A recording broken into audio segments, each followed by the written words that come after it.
Mr. Muwakkil, you the man. You know what? I'm supposed to be sitting over here so I can relax and whatnot. Yeah. You know, you seem so comfortable, man. You know what? I always wanted to ask you. I hear you on the radio every Saturday night, but why did you want to become a journalist? Um,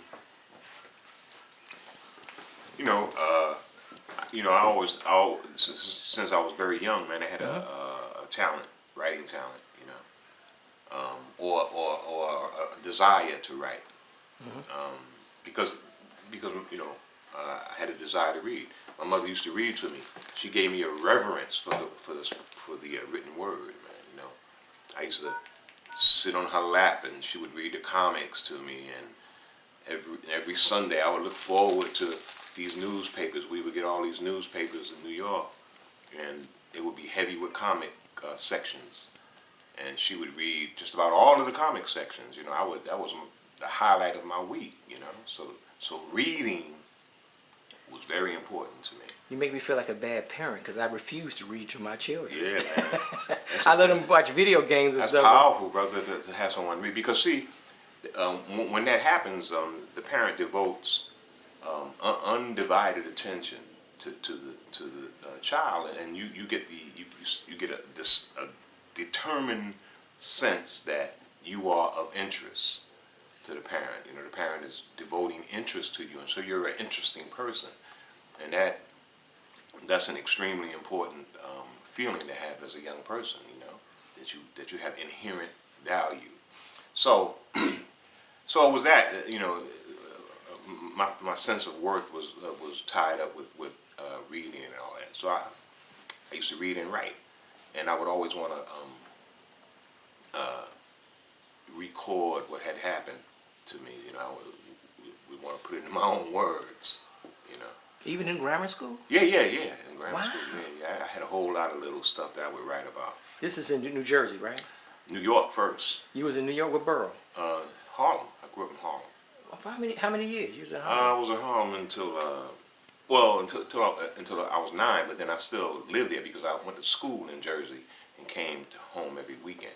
Would you take Penn Station to Jersey? How'd you get there? Exactly. You took the subway to Penn Station. Penn Station to Jersey.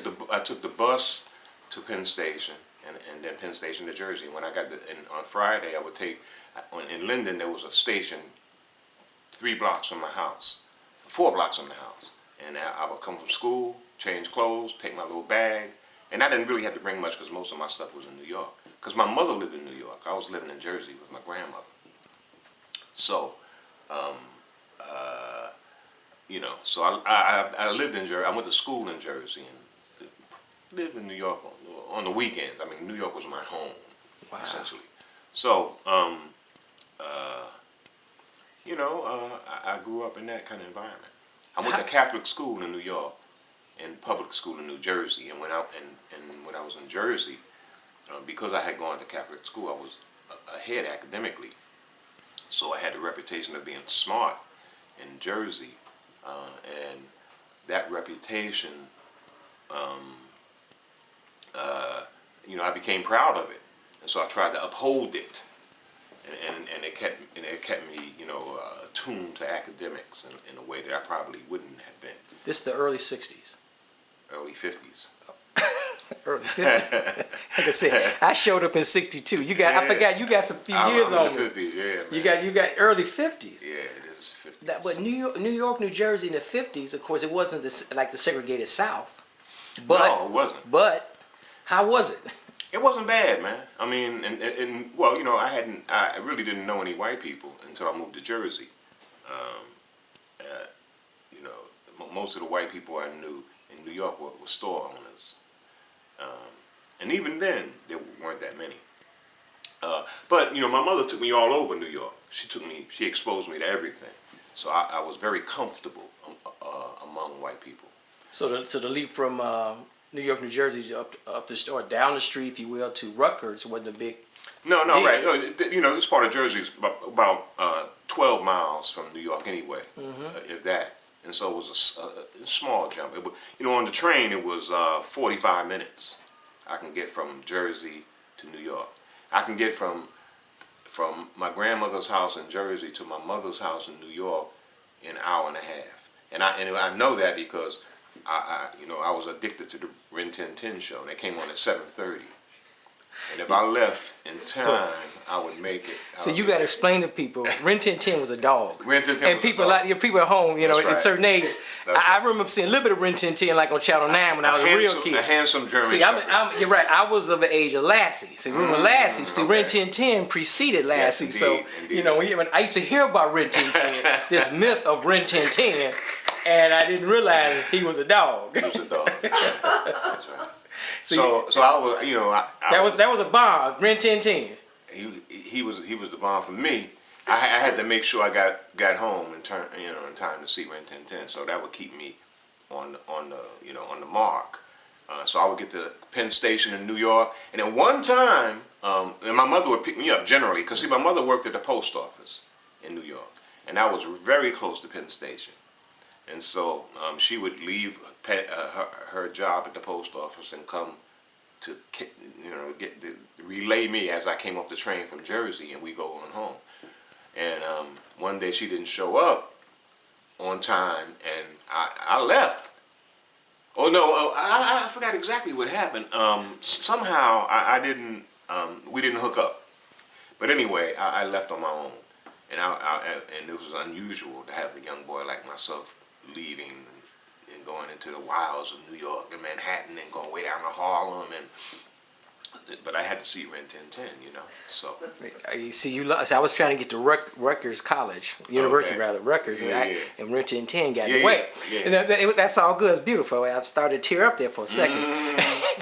But back in the day, before we get to college, how was life for African Americans in New York, New Jersey? I mean, how was it? Was it just like it is now? It is what it was. It is what it is. You know what I'm saying? Well, it's in Harlem. It was a different. This is the hip Harlem.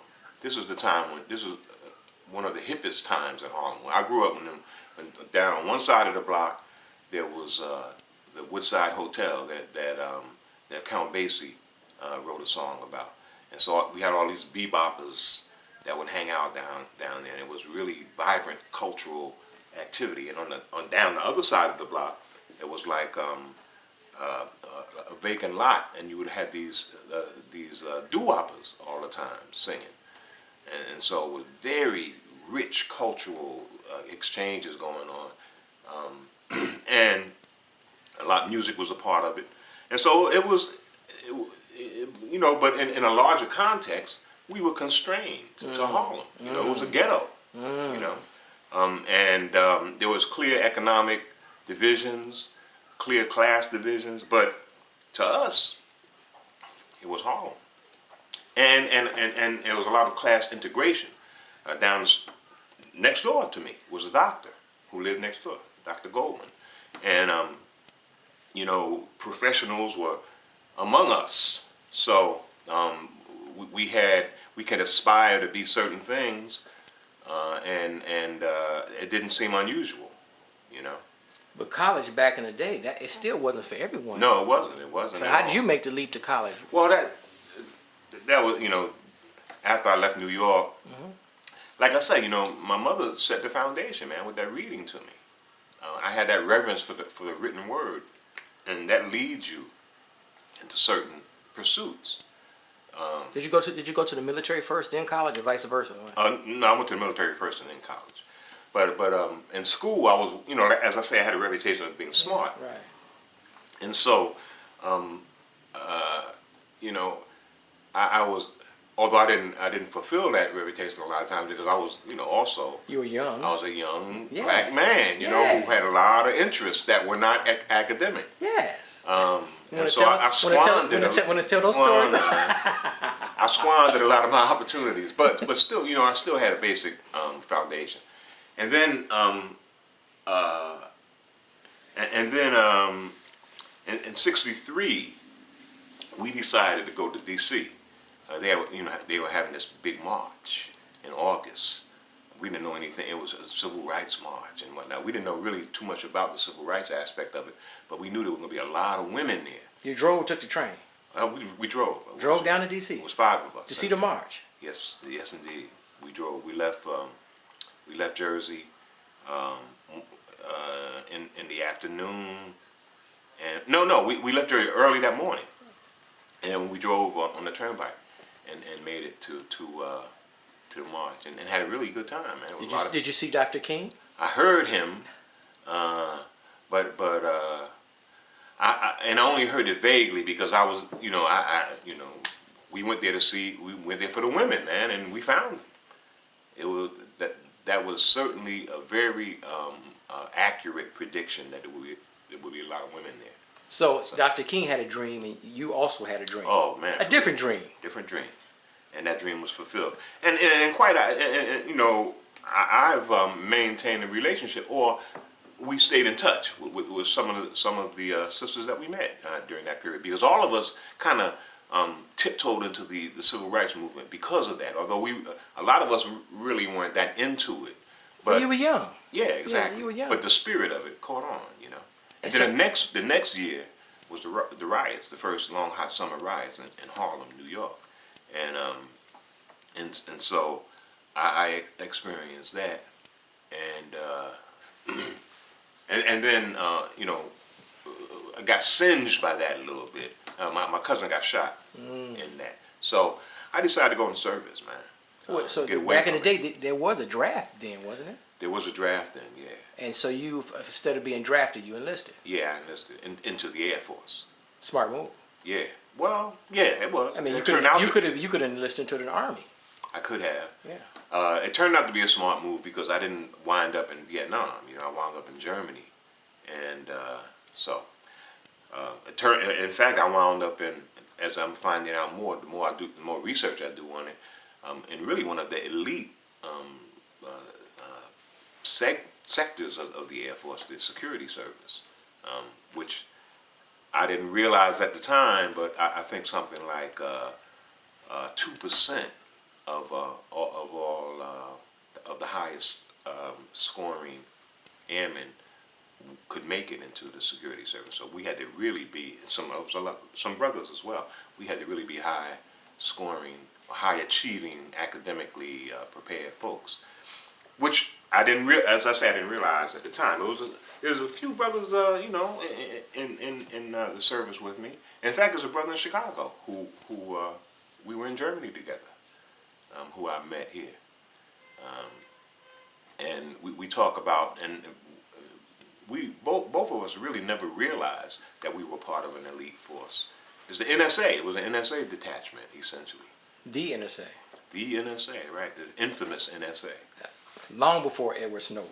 Long before Edward Snowden.